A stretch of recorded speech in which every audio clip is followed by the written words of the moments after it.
It started with a call, a mother's trembling voice on the other end of the line. "My son told my daughter something disturbing about your wife," she said. I could hear the panic in her breath, rapid, uneven. "What did he say?" A pause, then a whisper, like she was afraid the words themselves would wake something dark. "He said it's in her closet. He saw her horrifying secret." For a second, I thought she'd dialed the wrong number. But she said my wife's name, slowly, carefully. My fingers tightened around the phone. My heart didn't race, it sank. When I hung up, the silence in my house pressed down like a hand over my mouth. My wife was in the kitchen, humming. The same tune she always used when she wanted to seem calm. I walked past her without a word, up the stairs, into our bedroom. The closet door stood open just an inch, like it had been waiting. And for the first time in years, I felt like a stranger in my own home. I told myself it was nothing, that kids say strange things, that my son probably misunderstood. But the thought wouldn't leave me. Her closet, her secret. It wasn't the first time small things had felt off. A perfume I didn't recognize. Receipts for dinners she never mentioned. The way she'd lock the bedroom door when she needed a moment to herself. She'd always been careful, too careful. And I'd always been trusting, too trusting. That night, when she fell asleep, I stood in front of the closet again. I didn't open it, not yet, because I realized something deeper. Whatever I found there wouldn't just change what I knew about her. It would change what I knew about myself. The next few days, I played the part. The loving husband, the patient father, the man who didn't notice the lies slipping through the cracks in his life. I began collecting fragments, quietly.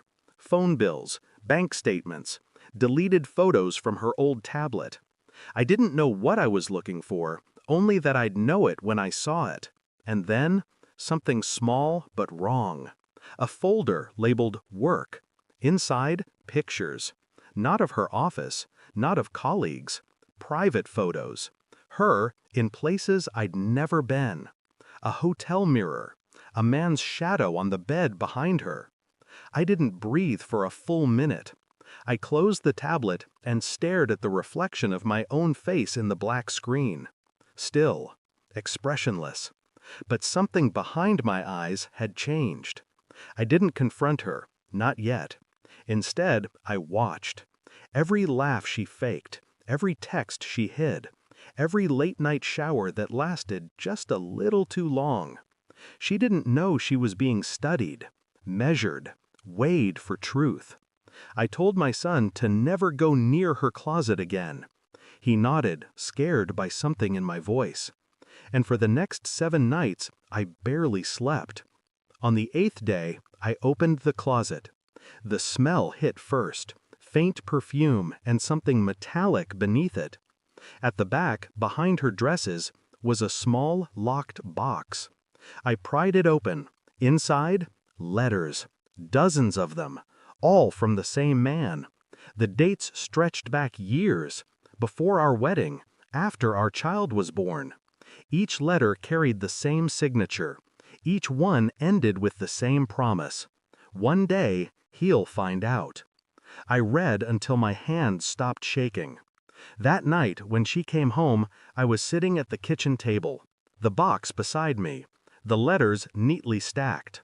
She froze, then whispered my name. I looked at her the way you'd look at a painting you used to love, but now saw for what it was, a forgery. "Why?" I asked. Nothing else. Her lips trembled. She said it wasn't what it looked like. They always say that. I didn't respond. I just pushed the box toward her and watched as her world caved in. She reached for me, crying, but I stepped back. Not in anger, just distance. "I already knew," I said quietly. "I just wanted to see if you'd lie to my face one last time." Her expression shattered. The silence that followed was absolute.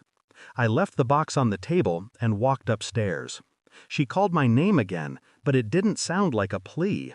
It sounded like guilt learning to speak. In our room, I opened her closet one final time. Empty now, except for the faint scent she'd left behind. It felt like standing at the edge of something that used to matter. I closed it gently. Then I took my son and left before dawn. Weeks passed. She tried calling. I didn't answer. You can't reason with someone who built a home on deceit. Sometimes, late at night, I still hear her voice in my head. Soft, familiar. But it no longer hurts. It just echoes. The truth didn't destroy me. It cleaned me.